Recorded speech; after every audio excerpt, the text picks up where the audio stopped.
국정농단과 관련된 재판은 아직 끝나지 않았습니다.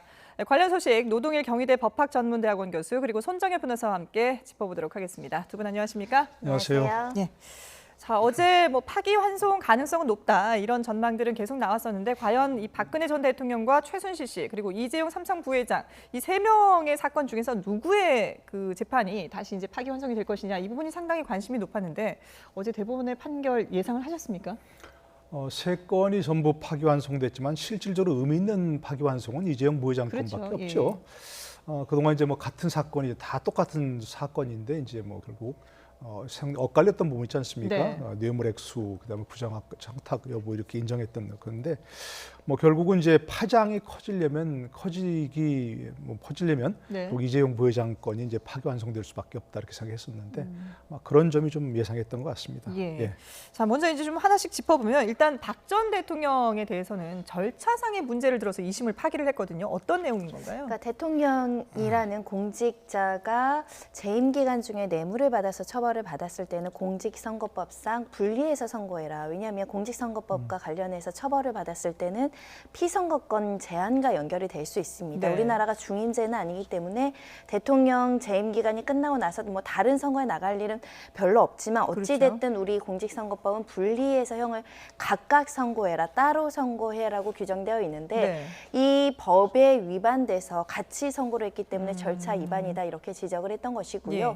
그러니까 절차상의 문제만 있었을 뿐 실체적인 판단은 달라지지 않았습니다. 그런 면에 있어서는 박근혜 대통령 같은 경우는 양형에 있어서는 조금 불리할 수 있다. 하지만 또 비슷하게 형이 나올 가능성도 남아 있는 상황입니다. 분리선고하라는 절차 위반을 지적했다라고 보시면 되겠습니다. 그러니까 지금 양형에 좀 차이가 있을 수 있다는 건 어떤 부분 때문인 건가요? 원래는 이렇게 한꺼번에 합쳐서 선고를 했을 때는 가장 중한형의 2분의 1을 가중해서 그 안에서 선고를 하게 되는데 분리해서 선고하면 예를 들면 지금 박근혜 대통령이 3개의 재판에서 따로따로 그 판결을 받았고 나중에 최종적으로는 다 같이 형을 합산해서 형을 사셔야 되거든요. 그게 4개로 늘어날 수 있다라고 생각하신다고 한다면 최종적인 형은 조금 늘어날 가능성이 있다. 하지만 또 양형이라는 것은 항소심, 파기환송심 재판부에 또 재량에 달려 있을 수 있기 때문에 그 실제로 많이 늘어나느냐 그건 또 예단하기는 어렵다라고 보시면 될 것 같고요.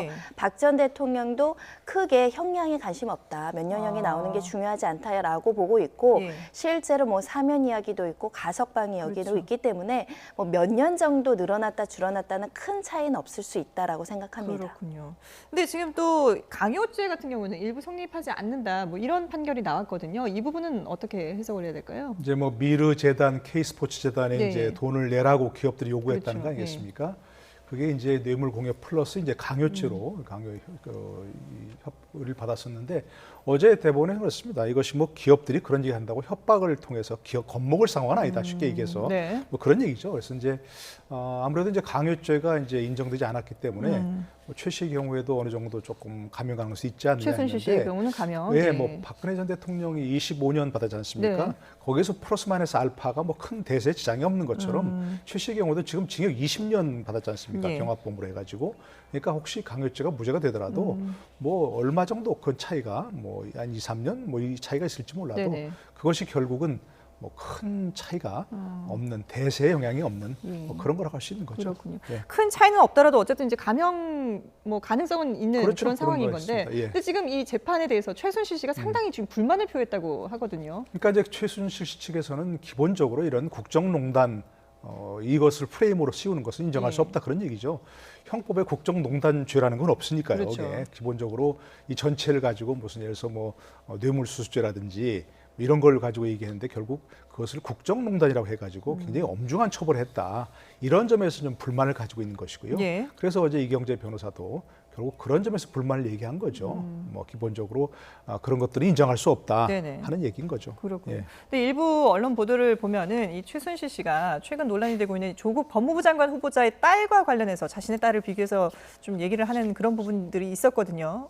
이 부분은 어떻게 봐야 될까요? 최순실 씨가 아예 대법원 판결 선고 전에 의견서의 형식으로 서면을 제출했고 그 내용 중에 하나는 조국 후보자 관련된 일이 이제 거론이 돼 있다라고 합니다. 그리고 그 변호인에게는 또 직접 직접적으로 이렇게 표현을 했다라고 합니다. 뭐 내 딸 유라는 이 메달을 따기 위해서 굉장히 노력했는데 조국 후보자 딸은 그에 비하면 뭐 더 나쁜데 왜 다른 국회의원들은 침묵하고 있느냐 이렇게 이제 본인의 사건과 현재 조국 후보자의 정치적인 여러 가지 청문회를 앞두고 있는 상황을 비교해서 불법성에 대해서 좀 억울하다. 우리 정유라에 대한 업무방해는 사실은 유죄로 확정이 된 부분도 있습니다.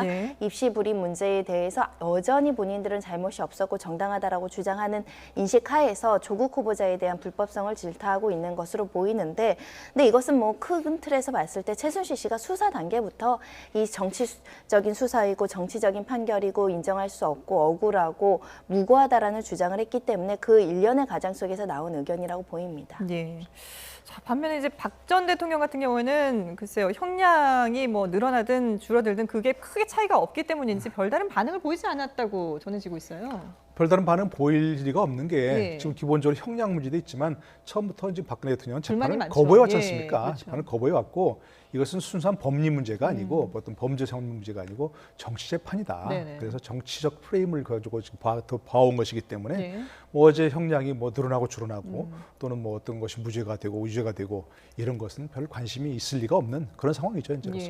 그렇군요. 자, 그런가 하면은 어제 이 대법원의 판결을 외부에서 지켜봤던 이재용 삼성전자 부회장의 경우는 판결이 나온 직후에 한숨을 내쉬었다라고 전해지고 있는데요. 지금 뇌물 액수가 더 늘어났습니다. 어제 판결 내용 한번 듣고 오겠습니다. 뇌물로 제공한 것이 말들에 관한 액수 미상의 사용이익에 불과하다고 보는 것은 논리와 경험의 법칙에 반하고 일반 상식에도 어긋납니다. 자, 그러니까 어제 이 재판에서 중요한 쟁점이 됐던 것이 이 말 3마리의 소유주가 누구냐, 누구에게 소유권이 있느냐, 이 부분이 주요 쟁점이었는데 이런 것들을 일단 전부 다 뇌물로 본 거죠. 그러니까 사실은 상식적인 판단이라고 보입니다. 말을 제공했는데 말의 사용이익만 뇌물이다 이렇게 보기에는 좀 어려운 점들이 있었는데 대법원에서 이제 경험칙에 맞게 판단을 했다라고 보시면 될 것 같고요. 형식적인 소유권과 상관없이 이 말을 실질적으로 사용하고 처분할 수 있는 권한이 그 당시에 누구한테 있었고 그 당시에 의사 일치가 어떠했느냐를 구체적으로 살펴보니 최순실 씨와 정유라 씨는 이 말에 대한 소유권과 처분 권한을 모두 갖고 있고 삼성 측에서도 그걸 인식하고 있었다. 심지어는 삼성 측에서 형식적인 소유권을 주장하기 위해서 위탁관리 계약서를 작성해달라고 요구하자 최순실 씨가 역정을 냈다라는 거 아닙니까? 윗선에서 다 이야기가 됐는데 왜 나한테 이런 계약을 쓰라고 하느냐. 이 자체의 사실만 보더라도 이 말을 실질적으로 내가 가지고 탈 수 있고 나중에 팔 수도 있다라는 의사일치가 있었기 때문에 말의 사용이익이 아니고 이 말의 대가, 그러니까 34억이나 되는 고가의 말이죠. 이 34억 자체가 이익의 제공으로서 뇌물로서 제공된 것이다라고 이제 대법원에서 최종적으로 결론을 내린 것이고요. 이게 우리 일반 상식에도 맞다라고 생각이 됩니다. 근데 지금 어제 이 재판 결과에 대해서 이재용 부회장 변호인 측에서는 최악은 피했다 이런 말을 했다고 하거든요. 이건 어떤 의미인가요? 그러니까 최악의 된 것이 이제 재산 고기도표죄 부분인데요. 이게 이제 재산 고기도표 액수가 50억 원이 넘으면 10년 이상 무기징역까지 과할 수 있는 그런 중대한 범죄입니다. 근데 지금 이제 이 최순실 측의 돈이 넘어간 것을 보면 유로화로 따져서 한국으로 우리 돈으로 환산하면 한 76억 원이 넘거든요. 그러니까 이게 만약 무죄로 인정되지 않고 유죄로 인정됐다면 10년 이상 징역이니까 엄청난 그런 거죠. 근데 이제 어제 대법원에서는 돈을 보낸 것이 이제 돈을 최 씨한테 보냈는데 최 씨가 자기 편의에 따라서 국외에서 관리했을 뿐이고 삼성이 처음부터 국외에 도피한 것이 아니다.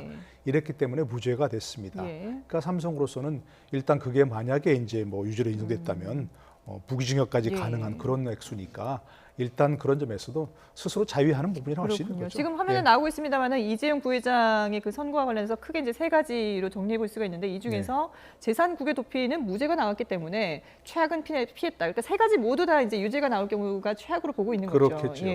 근데 어쨌든 지금 보면 이 뇌물 액수가 늘어났기 때문에 이재용 부회장에 대한 실형이라든지 이런 가능성도 더 높아지고 있는데 변호 그 법조계 일각에서는 또 이게 뭐 판사의 장량 감경이라고 표현을 하던데요. 이걸로 인해서 집행유예를 받을 수 있다 이런 전망도 나오고 있거든요. 그러니까 뭐 둘 다 양쪽이 다 가능한데요.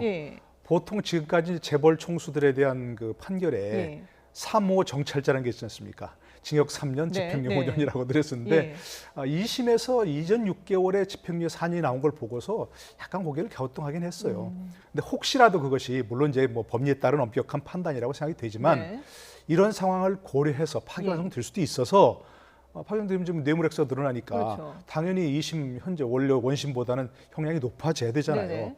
그런데 이제 처음부터 3년에 5년 했으면 이걸 실형을 줄 수밖에 없으니까 2년 6개월에 집행유예 사안을 했던 것은 징역 3년에 집행유예 5년 예. 이것이 가능하도록 한 것은 아니었을까 하는 생각이 듭니다. 그것처럼 얼마든지 지금 이제 뇌물액수가 이제 36억밖에 안 됐기 네네. 때문에 2심에서는 집행유예 가능했던 그렇죠. 것인데 그게 점점 86억으로 늘어나잖아요. 네. 그렇게 되면 최하가 5년입니다. 5년 이상 이렇게 되니까 그렇게 되면 이것은 또 5년 할 수 없는데 지금 얘기하신 대로 여러 정황을 고려해서 네. 장량 감경을 할 수가 있거든요. 예. 2분의 1까지. 예. 그러면 이제 뭐 경제에 대한 기여도 또 경제가 어렵다든가 네네. 앞으로 또 우리 경제에 많은 기여를 할 수 있다든가 뭐 그런 것들이 대개 재벌 총수에 대한 재판에서 장량 감경 요인으로 작용했던 그런 것들이거든요. 예. 그러니까 그럴 가능성 충분히 있다고 봅니다. 예. 변호사님이 보실 때는 어느 쪽이 좀 더 가능성이 높다고 보세요? 굉장히 어려운 문제입니다. 네. 재판부도 굉장히 고심할 수밖에 없는 게 과거 이제 하나 김승현 회장 사건 같은 경우도 횡령액이 1,000억 원대이지만 집행유예가 나온 선례는 있거든요. 네. 그러니까 지금 양형 기준에서 불가능한 것이 아닙니다. 집행유예도 결정할 수 있는 있군요. 권한이 예. 이제 재판부에 있다는 것인데 그리고 이재용 부회장 현재 횡령액에 대해서 대부분은 이제 변제를 했다라는 겁니다. 네. 횡령 사건에서 양형에서 피해 회복도 굉장히 중요한 요소이기 때문에 강경을 받을 요소는 있지만 이제 이 사건이 우리 한국 역사에서 굉장히 중요한 부정부패의 고리를 끊는 사건이다라고 한다면 만약에 이 사건마저 집행유예가 나왔을 때 네. 또 다른 권력자가 뇌물을 요구하고 86억의 뇌물을 제공했는데 집행유예를 받을 수 있다. 이런 선례가 선례가 될 수 남는 있군요. 것도 예. 우리 사회에는 바람직하지는 않기 때문에 재판부가 이 모든 사항을 종합적으로 고려해서 판단을 해야 되는 것이거든요. 그래서 굉장히 어려운 숙제이다. 할 수도 있지만 예. 하는 것이 우리 사회의 미래를 위해서 좋은 것인가라는 고민을 깊숙이 할 것이라고 보이고요. 네. 그래서 단언하기가 어려운 사건이 돼버렸습니다. 그렇군요. 참 재판부도 여러 가지로 이제 좀 살펴봐야 되는 그런 상황이 됐는데, 자 그리고 어제 대법원에서 또 이재용 부회장과 관련해서 상당히 중요한 판단이 나오기도 했습니다. 어떤 내용인지 한번 들어보시죠. 최소 비용으로 삼성그룹 주요 계열사들인 삼성전자, 삼성생명에 대한 이재용의 지배권 강화라는 뚜렷한 목적을 갖고 미래전략실을 중심으로 삼성그룹 차원에서 조직적으로 승계 작업을 진행하였음을 알 수 있습니다. 이러한 승계 작업에 관하여 전 대통령의 직무 권한으로 영향을 미칠 수 있으므로 승계 작업은 그에 관한 전 대통령의 직무 행위와 제공되는 이익 사이에 대가 관계를 인정할 수 있을 정도로 특정되었고 부정한 청탁의 내용이 될 수 있습니다.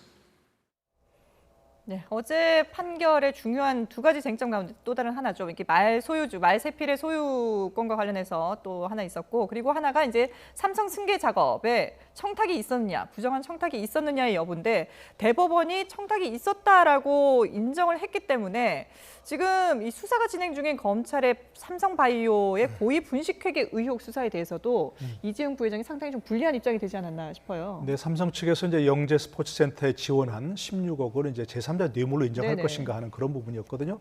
거기 부정한 청탁이 있어야 그 대가 관계가 있어야 그렇죠. 되는데 결국 경영권 승계라고 하는 그런 목적을 가지고 청탁을 했다. 네. 이렇게 인정했습니다. 그렇기 때문에 이제 삼성바이오 수사에서 결국 여러 가지 분식회계라든지 이런 것들을 한 것이 목적이 결국 경영권 승계를 위한 것이 아니냐 네네. 이런 쪽으로 추론해 볼 수는 있습니다. 그러나 지금 삼성바이오 문제는 사실은 이제 그 분식회계가 존재하느냐 예. 이것이 사실 가장 큰 쟁점 중에 하나거든요. 그렇기 때문에 반드시 검찰 수사가 이것으로 탄력을 받다든가 네. 그것이 반드시 뭐 경영권 승계를 위한 목적으로 인정될 것이다 하는 것과 조금 또 달리해서 볼 수 있습니다. 물론 그것이 영향을 미치지 않는다는 건 예. 아니고 상당히 검찰로서도 그렇게 분식회계를 하고 그리고 그 증거인멸하고 네네. 그런 것들이 결국 이재용 부회장의 경영권 승계를 위한 작업이 아니냐 이렇게 주장할 수 있지만 그 목적이라는 것은 또 인정하기가 상당히 입증하기가 상당히 쉽지 않은 네. 그런 부분이기 때문에 반드시 직접적으로 이렇게 영향을 미친다 이렇게 단정하기는 또 어렵습니다. 그렇군요. 근데 어쨌든 어제 시장에서는 바로 반응이 나왔어요. 그렇습니다. 예. 삼성바이오로직스 주가가 4% 넘게 빠지게 됐는데 어쨌든 이 영향을 부정적인 영향을 미치는 건 분명하죠. 예. 근데 예. 그 영향력이 이제 어느 정도 갈지, 파급이 어느 정도 될지는 좀 더 봐야 된다라는 그렇습니다. 예. 그런 말씀이시죠. 자, 그러면은 지금 변호사님이 보실 때는 이 삼성바이오로직스와 관련된 검찰 수사 앞으로 그럼 어떤 식으로 진행이 될까요? 일전에 이제 이 김태한 삼성바이오 사장 구속영장이 기각되면서 좀 답보 상태에 있던 수사였고 확실한 물증이 있느냐에 대한 부분이 또 검찰에서 명확하게 밝히지 못하는 부분들도 있고요. 네네. 이런 어떤 분식회계가 있었고 기업 가치를 부풀리는 과정이 이 경영권 승계 작업에 도움이 되고 그 이익의 주체는 이재용 부회장이다. 그 부분 사실관계는 부인하기 어렵지만 그럼 이재용 부회장이 또는 그룹 차원에서 이 분식회계를 주도했냐, 분식회계가 있었느냐, 네. 이것이 범죄에 이르느냐는 또 입증이 굉장히 어려운 문제일 수 있기 때문에 수사기관에서는 어찌됐든 다시 한번 수사에 대해서 철저하게 진행을 해볼 것이라고 생각하지만 네. 일단 여러 가지 고리가 지금 연결이 되어 있지 않고 더군다나 이 사건과 관련된 행정소송, 손해배상 소송, 굉장히 다수의 소송이 지금 진행되고 있기 때문에 그렇죠. 굉장히 어려운 문제이다 이렇게 보실 수밖에 없고요. 삼성 네. 측에서 어찌됐든 여러 가지 방어 논리 중에 하나, 우리는 경영권 승계 작업을 하지 않았고 그룹 차원에서 이것을 하지 않았다라고 주장한 것은 하나 깨졌습니다. 그런 입장에서는 검찰에는 조금 유리하고 삼성 측에서는 불리한 판단이 일부 존재한다라고 해석할 수 있습니다. 그렇군요. 자, 어제 대법원의 판결, 2년 6개월 넘는 이 국정농단과 관련된 재판이 어제로 마무리되는가 했는데 이게 2심을 파기환송했기 때문에 다시 또 재판을 해야 되는 그런 상황이 됐거든요. 그럼 이제 앞으로 어떻게 진행이 될 것인지를 좀 전망을 해봐야 될 것 같은데 교수님 보실 때는 어떻게 전망하세요? 일반적인 파기환송심은 그렇게 어렵지 않거든요. 네. 왜냐하면 대법원에서 가이드라인이 줬으니까 일반적으로 이제 그 당해 사건에서는 대법원의 판결이 대법원의 그 이제 판단이 기속하기 때문에 네. 파기환송심은 쉽게 끝날 수 있습니다. 시간이 그렇게 오래 걸리지 않군요. 그렇습니다. 이제 그러니까 일반적인 경우로 예. 한 얘기죠. 박근혜 대통령 재판이라든지 최순실 재판은 그렇게 어렵지 않은데 이재용 부회장 재판은 사실 또 파기환송심에서 굉장히 시간이 또 걸릴 수도 있습니다. 왜냐하면 삼성으로서는 많이 다퉈야 될 부분이 또 있는 네네. 거죠. 뇌물 액수가 새롭게 예, 늘어났고 그렇죠. 부정한 청탁이라는 게 있었으니까. 예. 그래서 파기환송심 이재용 부회장의 경우에는 쉽지 않을 가능성도 있고요. 삼성 측으로서는 그게 아니겠습니까? 기본적으로 횡령 금액이라고 하는 것은 아까 얘기한 대로 회사에 모두 변제했다. 네. 그러니까 그런 사정을 고려해달라는 것도 있고 또 한 가지는 뇌물도 수동적으로 제공한 것이다. 내가 적극적으로 제공한 예, 것이 아니고 대통령이 요구하는데 어쩔 수 없지 않느냐. 강요죄까지는 아니더라도 그런 점을 아마 얘기하면서 네. 상당히 오래 다툴 가능성이 있기 때문에 예. 이재용 부회장의 파기환송심은 의외로 좀 시간이 걸릴 수도 또 있습니다. 그렇군요. 예. 박 전 대통령과 관련해서는 사실 지금 앞서도 잠깐 언급하셨습니다만 사면 얘기도 나오고 있고 이러기 때문에 재판이 일단 근데 대법원의 확정 판결이 나와야지 사면 얘기를 할 수가 있지 않습니까? 형이 확정돼야 사면 이야기도 거론될 수 있다라는 측면에서는 조만간 연내 사면 주장은 법률적으로 성립하기 어려운 주장이 예. 된 것이고요. 그러다 보니까 일각에서는 이 박 전 대통령이 사실은 재판에 성실하게 임했다라고 보기 어렵죠. 그렇죠. 더군다나 이제 변호인들이 치열하게 법적인 어떤 의견을 제출하는 것도 예. 상당히 1심, 2심 대법원까지 가면서 좀 약화되어 있기 때문에 그냥 파기환송심 절차에서 특별한 의견을 보이지 않을 가능성은 있습니다. 그래서 빨리 끝내기 위한 여러 가지 이제 주장이 나올 수 있는 상황인데요. 이 판결이 확정된다고 해서 또 사면이 이루어질 수 있느냐 이것도 우리 사회에서 분분한 그렇죠. 이야기이기 때문에 예. 아직은 사면을 거론하는 것이 좀 이르다라는 판단도 하고 있습니다. 그렇군요. 자, 온 국민을 충격에 빠뜨리고 사상 초유의 현직 대통령이 파면되는 그런 또 초유의 사태가 벌어졌던 이 국정농단 사건인데 어쨌든 대법원의 어제 최종 판단은 박 전 대통령과 최순실 씨가 공동정범이다 이렇게 결론을 내린 거라고 봐야 되겠죠. 그렇습니다. 예. 뇌물죄 공동정범이었고 그렇죠. 뇌물죄는 이제 신분범이라 해가지고 공무원인자가 받아야 되는데 그렇죠. 박 전 대통령이 공무원이었지만 최순실 씨는 아니었는데 네. 둘이 공모한 것이기 때문에 함께 뇌물죄 주체가 된다 이렇게 판단한 것이기 때문에 일단 그 부분에서는 대법원에서 이제 법리적으로 확정한 거로 갈 수 있는 거죠. 예. 예. 그리고 이게 지금 이제 파기환송이 되면서 재판을 계속 이어가야 되기 때문에 박영수 특검팀도 계속 유지가 돼야 되는 그런 상황이 된 거죠. 공소유지가 특별법에 따라서 공소유지할 수 있도록 되어 있기 때문에 네. 특검팀에서도 이 혹시라도 파기환송심에서 네. 대법원에서 이야기한 거 이외에 새로운 증거가 제출이 되면 판단이 달라질 수 있거든요. 예. 그 부분을 대비해서 공소유지할 것으로 보이고요. 수개월 이상은 이 또 법정 공방이 이뤄질 수 있기 때문에 예. 더 이제 공소유지에 심혈을 기울이지 않을까 생각이 듭니다. 근데 새로운 증거가 나올 가능성도 있을까요? 새로운 증거는 이제 말세마리와 관련해서 경영권 승계 작업과 관련해서 삼성이 불리하다라고 그 생각되는 부분에 있어서 혹시라도 새로운 증거가 제출된다라고 한다면 예. 그러니까 대법원에서 이루어진 사실 판단이나 법리 판단은 교수님 말씀하신 것처럼 기속되지만 예외적으로 새로운 증거가 확실하게 제출이 된다라고 한다면 다시 심리를 받을 가능성이 있기 때문에 그 네. 부분을 여전히 삼성 측에서는 변론을 할 겁니다. 어떻게 보면 삼성으로서는 한 번 더 기회가 남아 있다라고 볼 수 있을 것 같은데, 근데 네네. 지금 이재용 부회장 같은 경우에는 앞으로 재판이 어떻게 되느냐에 따라서 이게 삼성의 입지라든지 또 이재용 부회장의 입지도 상당히 지금 또 흔들릴 수 있는 그런 상황 아니겠습니까? 그럼요. 이제 파기환송심도 아까 그래서 열심히 이제 할 것이고 네네. 단순히 대법원의 그 판단 그에 따르지 않을 것이라고 네. 많이 이제 다툴 것이라고 보여지고요. 또 한 가지 또 읍소 전략을 쓰지 않겠습니까? 지금 경제 어려운데 네. 경제 그동안 기여했고 또 앞으로 새로운 먹거리를 발견해야 되는데 총수 부재가 예. 어렵다. 이런 얘기를 또 많이 할 것이고요. 또 마침 또 지금 상당히 좀 경제가 어려워진 그렇죠. 상황이니까 일본과의 예. 어떤 그 이 마찰 가운데서 예. 미중 그리고 무역 또 전쟁도 유독 있고요. 또 삼성이 가장 또 그렇죠. 대표적으로 반도체에서 나섰기 때문에 그런 점에서 봤을 때는 아마 그런 걸 많이 호소하려고 할 겁니다. 근데 이제 의외로 파기환송은 쉽게 끝날 수도 있지만 네. 옛날에 태광산업 이호진 회장 같은 경우를 보더라도 파기환송심, 재상고심, 재파기환송심 하면서 여러 차례 왔다 갔다 아, 했어요. 예. 그러니까 이것도 사실은 뭐 삼성 측으로 봐서는 네. 재판을 오래 끌수록 실질적으로 구속이 안 되고 재판 오래 끌수록 또 유리할 수도 있으니까 그런 점에서 봤을 때 아마 법리 다툼이 예. 또 오래 끌 가능성도 있습니다. 사실은. 그렇군요. 예. 예, 아직까지 어떻게 예단할 수 있는 그런 상황이 전혀 그렇습니다. 아니라고 네네. 봐야 되겠군요. 예. 국정농단과 관련된 재판 아직까지 끝나지 않고 계속되는 그런 상황인데요. 저희가 또 앞으로도 계속해서 보도를 해드리도록 하겠습니다. 네, 지금까지 노동의 경희대 법학전문대학원 교수 그리고 손정혜 변호사와 함께 분석해봤습니다. 두 분 말씀 잘 들었습니다. 고맙습니다.